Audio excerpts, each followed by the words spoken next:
Hello बच्चों, let's see the question कह रहा है कि क्वेश्चन में लिखा है कि cyclohexane is an cycloalkane with formula C6H12।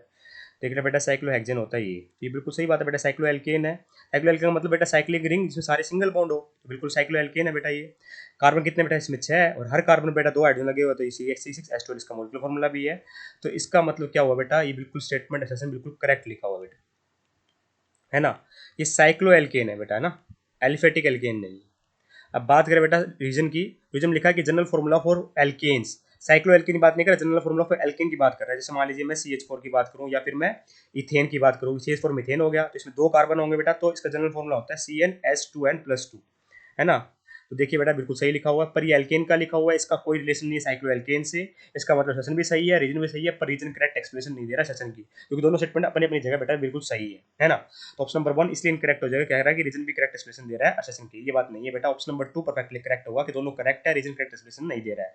सी में लिखा कि सेशन करेक्ट है, रीजन इनकरेक्ट नहीं बेटा, दोनों ही करेक्ट है, तो ऑप्शन नंबर 4 भी इनकरेक्ट होगा क्योंकि दोनों ही करेक्ट है। I hope you understand the answer. Option number 2 is correct here. Thank you so much.